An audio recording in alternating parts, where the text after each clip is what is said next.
So. My goodness.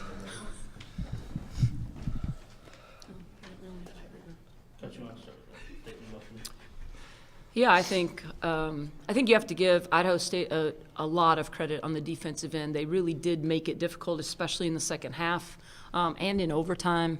You know, we knew coming in that their length could be a factor, and we didn't take care of the basketball the way we needed to, but found a way to make enough plays to win. And you know, I told players after the game, winning is hard. It just is hard. So. We made it a little bit probably more difficult than it needed to be, but I'm really proud of, again, our ability to stick to it and find a way to get it done. Yeah, Coach, just going through kind of a few offensive droughts in the second half, but the defense was still able to make it tough on Idaho State throughout the whole game. Just how do you think you're able to do that? Yeah, I think most of the time, you know, defensively it's a more controllable factor, right? So if you can stay locked in on the defensive end on what you need to do and get stops, you can survive some of those droughts on the offensive end. And I think we were able to do that just enough in the second half, and then, you know, hit some big shots at some pretty key times, especially there in overtime. So, you know, you can win games a million different ways. And today we needed to be solid defensively and find opportune times to score the basketball. Yeah, Brooke, with 13 rebounds and then 3 blocks, just how do you think you were able to impact the game? Yeah, I think I definitely, going into the game, I knew I needed to use my size as an advantage. I was the biggest one out there, so getting those rebounds and getting those blocks for my team, getting those stops, I knew it was going to be need to be a big impact because of my size. And yeah, Lexi, 4 for 8 from 3 and 2 big threes there in the closing minutes. Just how do you think you were able to kind of make the shots when they weren't falling for kind of like on the offense in general?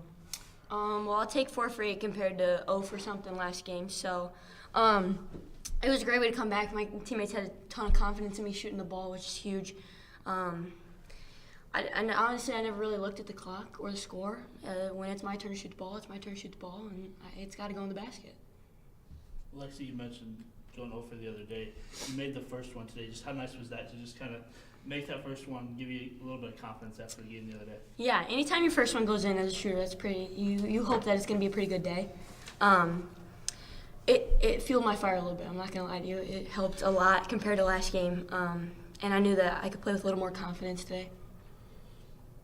Coach, did they do anything different defensively in that second half to slow you guys down, or was it just the ball not going in the basket? Well, I mean, we turned it over entirely too much, and we turned it over in pretty much every way you could, right? Whether it was travel or mishandle the basketball, or, you know, the ball gets tipped when it goes in. I mean, our inability to take care of the basketball has really kind of been our Achilles heel, and we have to figure that out. As a coaching staff, we have to figure that out, because when you give the ball away 25 times, you're just putting your defense in a really tough situation. We were able to sustain that today, which is great, but again, that's something that we have to be able to clean up, and that's on us. That's on me. You know, hopefully I have 4 or 5 days I can get to the drawing board and see if we can't figure that out. But your defense in the second half, I mean, obviously, you know, they were making a comeback, but still your defense was pretty good. Just, you know, how hard is it maybe for Brooke or for Lexi to maintain that focus on the defensive end when it's not maybe going your way on the other end of the floor? Yeah, I mean, that's a toughness thing. You got to stay mentally tough, especially in the fourth quarter and going into overtime. And that's relying on your teammates, too, to be mentally tough. You can't just be mentally tough yourself. You have to rely on your teammates. You have to talk. You have to rely on them not to foul and to get the rebound and to box their player out. So that's a whole team effort.